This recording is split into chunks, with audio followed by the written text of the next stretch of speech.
Hello, everyone, and welcome to InsPOWration, a show that focuses on inspirational people doing inspirational things. My name is Devin Nakasone. I'll be your host today. We'd like to thank Olelo Channel 55 and, of course, the nonprofit 501c3 Prayers on Wings. Today is a very special day, and I always say that pretty much every show, but today is a really special day because it's my birthday, and I get to celebrate it with a very special guest, and it was such an honor to meet her and watch her grow in this very short few months, and excited to see what's ahead. With no further ado, I'd like to introduce Miss Kaka'ako Jeanne Kapela. So this is her. So welcome, Jeanne. Hello. Hi. Thank you so much for having me. Thank you so much for coming. Just so we can brief our guests of how we met, I had the honor and privilege of being one of your judges in the Miss Kaka'ako Miss Diamond Head pageant, right? Mm-hmm. How long ago was that? That was about... It was in October, so a couple of months ago. Okay, October, wow. But thanks to Devin, I now have this title and I'm now able to go on and compete in the Miss Hawaii Scholarship Program to hopefully further my education and pursue a personal platform of mine that's very, very special. And that platform is raising awareness of human trafficking. Human trafficking. Okay, so just, I know there's a lot of misconceptions of what human trafficking is. In fact, I tried to even Google human trafficking, and there is no real description that comes out. You know what I mean? So since you have a platform of human trafficking, and we're going to focus on your why and your mission, can you define for our viewers what is human trafficking to you? Yeah, of course. Well, like you said, you probably Googled it, and there's 3,000 different answers, and a lot of them go really in depth on these things that you really don't even understand, and by the time you finish reading it, you don't know what you read, and you don't even know what human trafficking is about. There are two types of major trafficking. First off, it's a form of modern-day slavery. It's slavery. There are labor trafficking, and then there's sex trafficking. So I'm really focused on eradicating sex trafficking in Hawaii. It's through force, fraud, and coercion. A trafficker will exploit and sell another being for profit. But beyond any textbook or Wikipedia answer I could give you, human trafficking is really the exploitation of vulnerability. So a pimp or a trafficker, they're going to find anything that makes someone vulnerable, and they're going to pick at it and pick at it and pick at it until they really break that person, and they view that person, and that person views themselves as nothing more than an object to be sold. Wow, okay, so this is this platform of yours you can be connected in so many other ways. I mean, you're looking at a very internal commitment for the rest of your life. Yes. And the great thing is just the way you describe what human trafficking is. You basically nailed down a lot of today's problems, such as what you described as a pimp or someone that traffics someone else. That's an adult form of bullying. Yes, right? It really is. Yeah.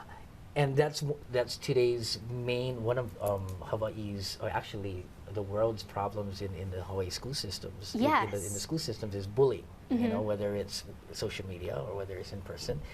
And hearing your mission and your cause and getting to know you over the few months, you're talking about just a thing of self-worth.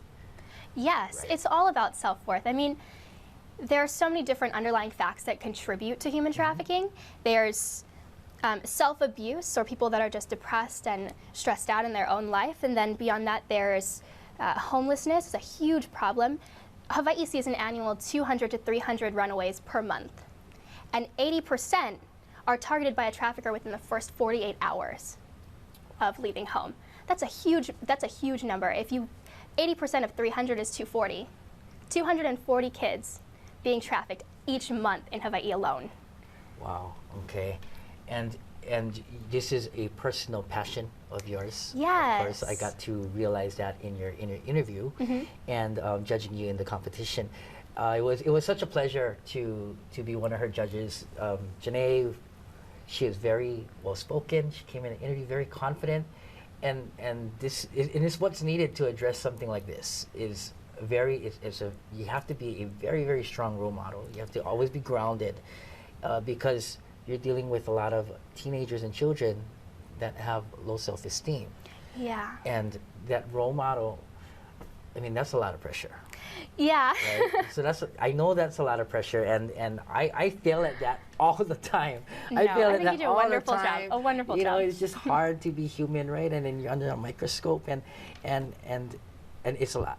I know it's a lot, and I know you got a huge road ahead of you, and I'm very excited to see what you're doing. In fact, you are doing something now. You just started an organization. I did. I just started Unite. It's an educational nonprofit dedicated to eradicating sex trafficking through prevention and awareness in schools by helping students learn about safe spaces and figure out how to protect themselves, their family, and their friends. Then education ends exploitation. So we can eradicate human trafficking within a generation if we focus on prevention. So Unite is a movement in bringing awareness. Yeah, through schools.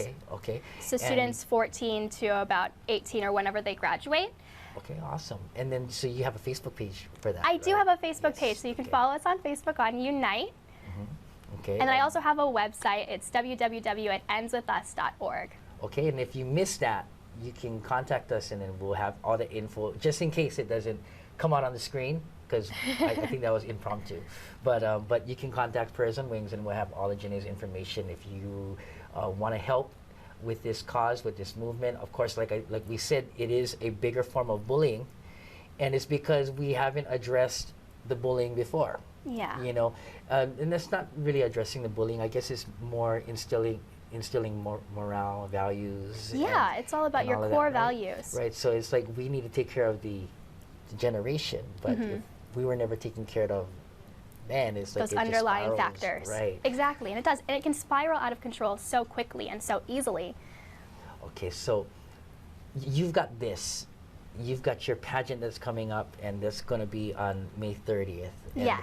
And we don't know when this show's going to air, so we're not going to pretend like it's like like it's future or past or anything. But you've got, like I said, today's May 16th, and your pageant is May 30th. May 30th, so close. I'm so excited and anxious, and of course there's a little bit of nerves, but you're trying to conceal them, and I'm just ready to put my best foot forward, and it's something that I want so badly, so hopefully it shines in my favor. To show the commitment of Jeanne, I know her schedule's busy. I mean, you're talking about you've got a lot of prepping to do for this pageant, right? Yes, you have to be so well-rounded. Right. So it's. And your talent is, are you still doing the dancing? I am going to dance. So my talent is really special this year. Talent's my favorite part of the entire competition.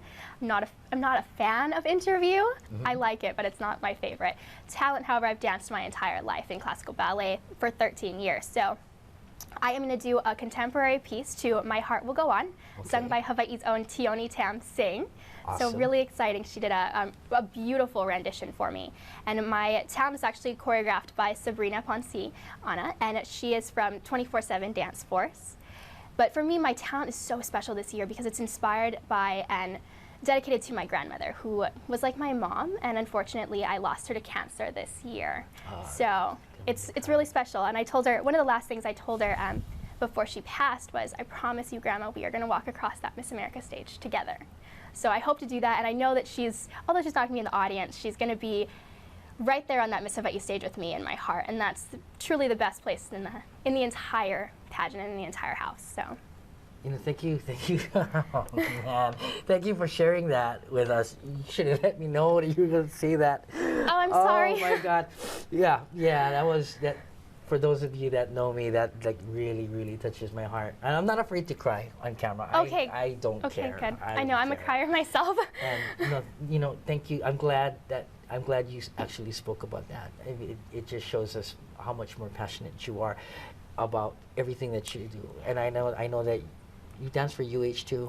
I do. I've danced for the UH Rainbow Warrior dance team. Go Bows. It's crazy. So there's a lot of scheduling for that. Yeah, right? that was a huge time commitment. And then of course I know how I know Sherry Teflinger, and I know she's hardcore. That girl. She is, but she's it's great. rock. I need she's that. A rock. And you know we're gonna call her. We're gonna hopefully she'll come on the show too. Oh yes. Yeah. And wow. So you got all of this. You are focused on your future ahead, and I know no matter what happens that this will be something that you will commit to. Oh yes. Yeah. Yeah. Okay, so, you know, I didn't get to ask you this beforehand, but I actually want to know I know a bunch of our viewers are going to know why. Why is this such a passion for you, your mission? My mission of human trafficking?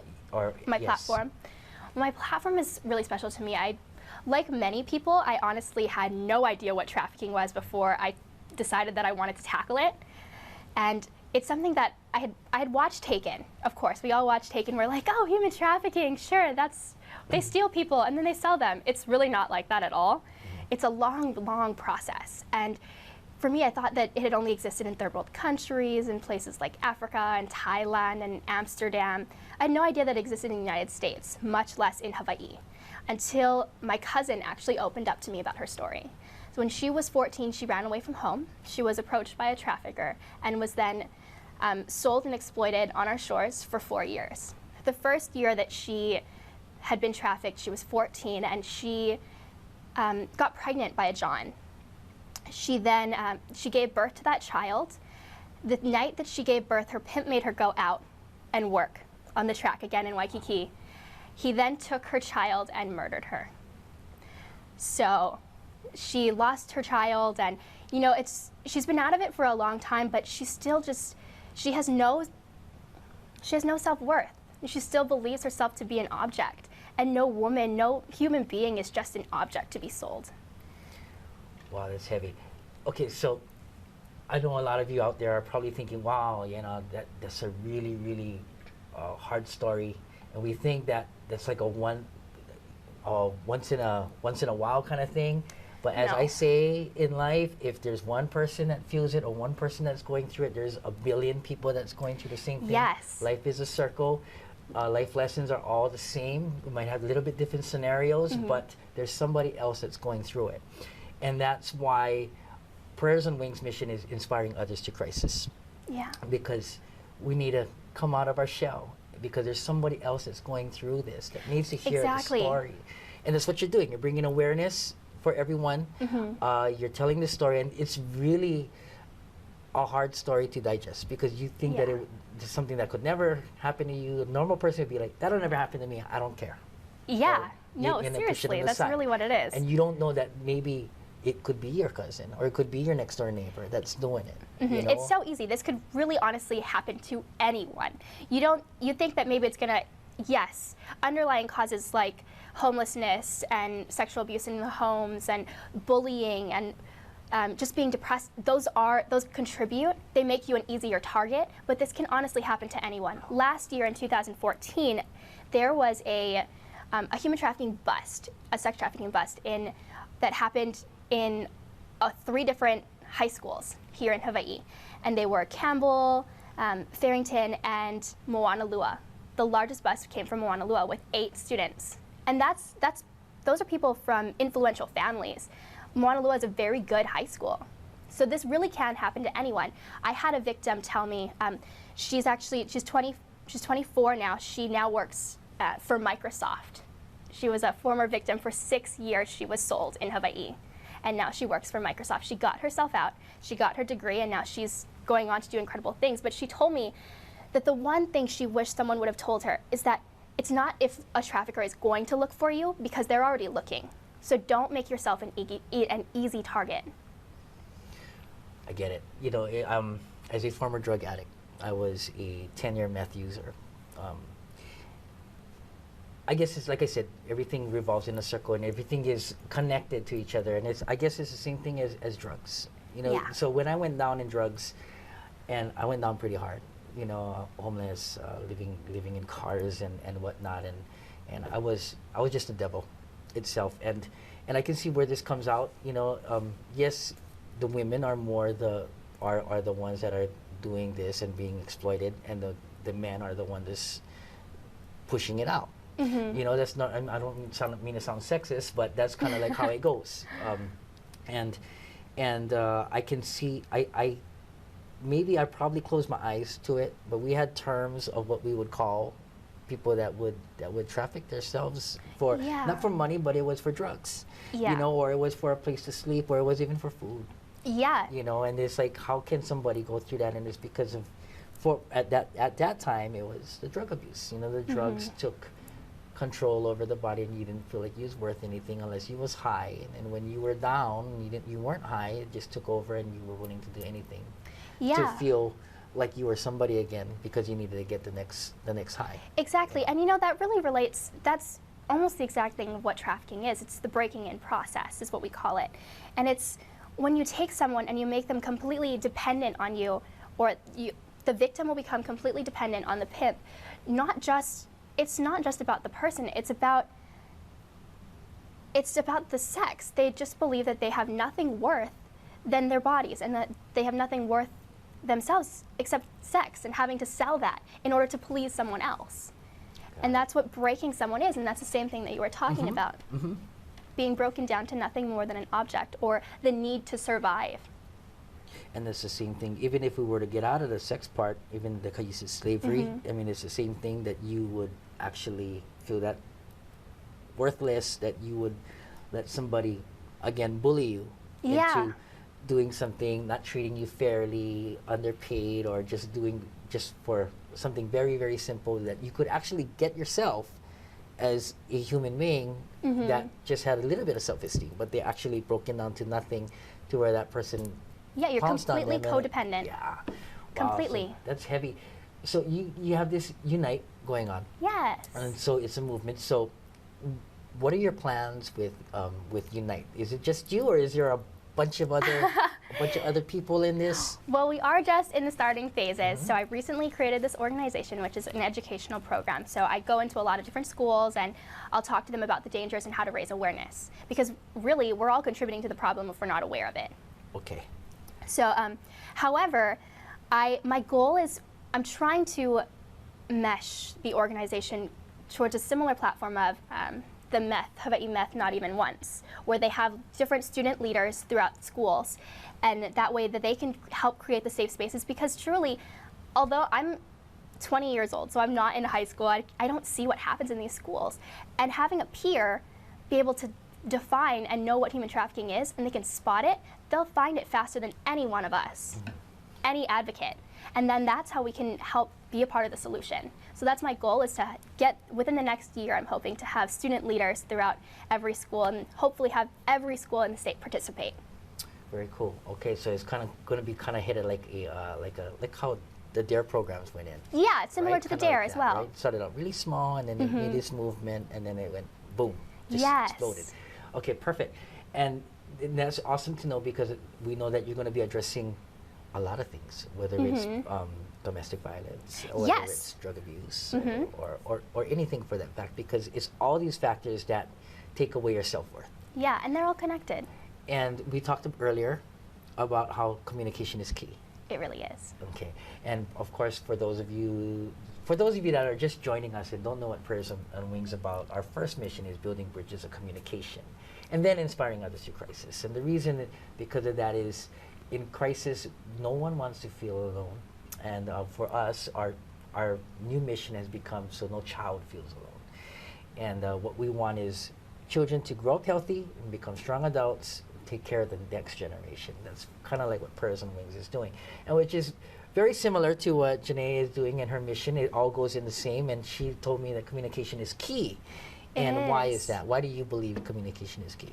Well, I mean, I think the best way that I could describe is that through human trafficking, I met this victim. I recently emancipated this victim who began being trafficked when she was 14, and she's now 16, so she was trafficked for 2 years. But her underlying cause is that her father used to abuse her. He sexually abused her from the time she was 9. And she finally got the courage to tell her mom about it, and her mom didn't believe her. And that communication gap is what caused her to become trafficked. And that was her breaking point.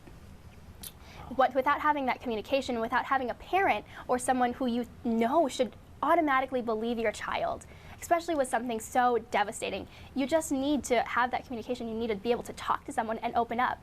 Because it took me 11 weeks to get her to open up about that story, because that was her breaking point. Wow, okay, I get it. And that's like kind of like what we're doing. You know, it was so cool. I just went in for a reading. And the book, Lucky Ducky, is about a boy with cancer, okay, fighting leukemia. And it was so cute because it was a little girl that raised her hand, because I always open up for question and answer, and she was first grade or third grade, I don't know. Anyway, she was young. Okay, she was either first or third grade, and she raised her hand and she said, Uncle Ducky, when you were sick, did you ever get bullied? You know, and I said yes. I said yes, babe, I did. You know, because they got bullied all the time.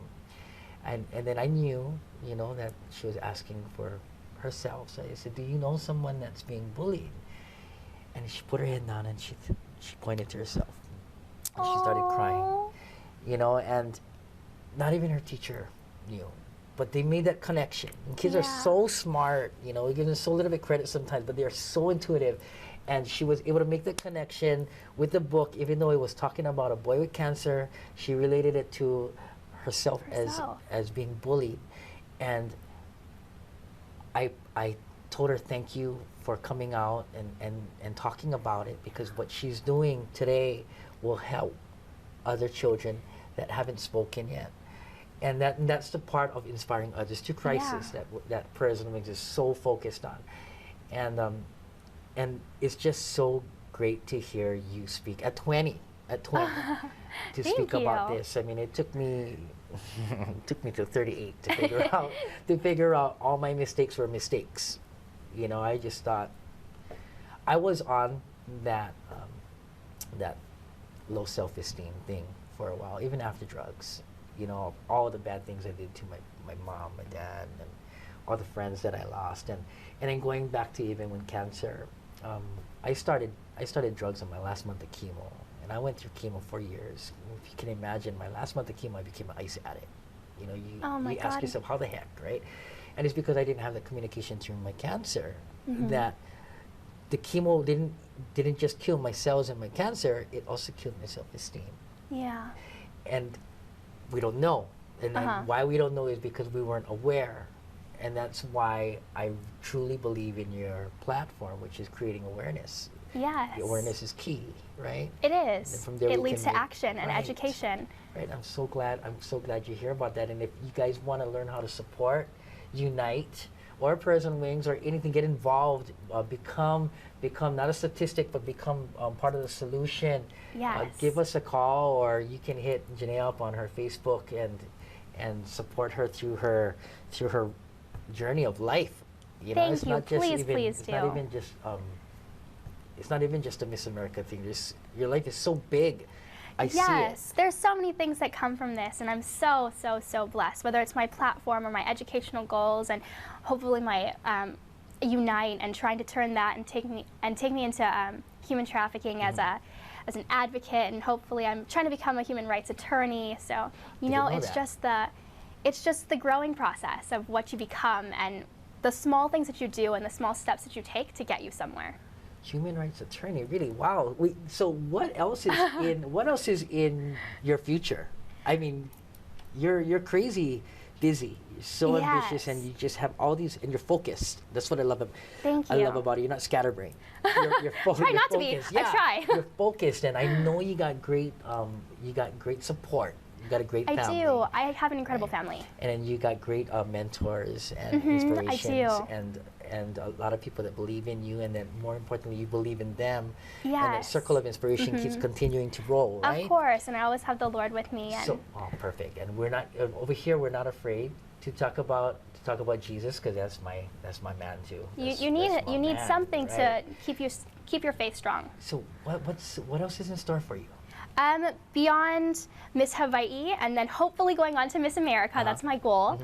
I have Unite, and then I'm trying to use my Miss Hawaii scholarship and my Miss America scholarships to become a human rights attorney, because I want to be able to give back to those victims of human trafficking and be the attorney that will fight for them for their rights. Wow. And then beyond that, I am also working with IMUA Alliance this next legislative session in January to hopefully mandate sex trafficking education and training for teachers and students during the 2016 curriculum for schools. Wow. Yeah, so that's kind of the big step for me right now. And this is going to all happen in 1 month? No, just well, Miss Hawaii is the first thing that I'm focusing on. I have to win that. Right. That's so awesome, and it's been such a pleasure of having you here. and you know I will follow you. Not stalk you, because I'm invited to follow you, right? Yes. And so are all of you, please. And you're going after you're not a 501c3.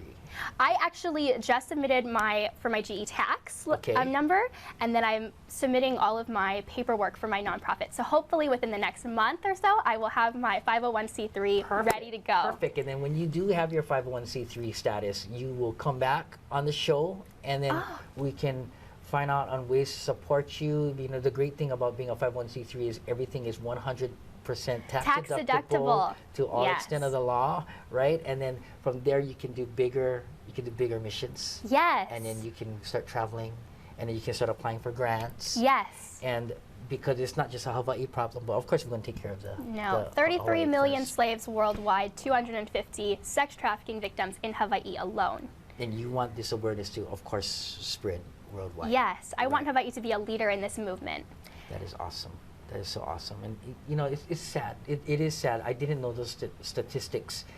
And when you talk about how close Hawaii is, and to hear those numbers really sucks, because because we weren't aware. You know, and you think, wow, but that's my friend's friend. How can my friend's friend do that to my friend's friend? And that's that's like my relative. And then you hear these stories, and then I guess the natural thing a lot of people do is, nah, that's not happening. That didn't they happen. turn the blind eye, or they think, well, I can't make an impact, or that's not going to happen to me, so I'm not going to care. But really, then we're all contributing to the problem. So we all need to be a part of the solution. Wow. Okay, so that's how we want to be. We want to be part of the solution. We are almost out of time. We will watch you as you continue to grow. So, of course, the pageant will be on the 30th of May, and this will be aired after that. But you can follow her and follow Unite, and follow the movement and all the positive energy through Facebook, or even on the web, or even hopefully very soon in the schools. Yes, right? Yes. So we like to thank Jeanne over here, and we wish you the best. President Wings wish you the best, and thank you to Olelo. Yes, thank you. We are out.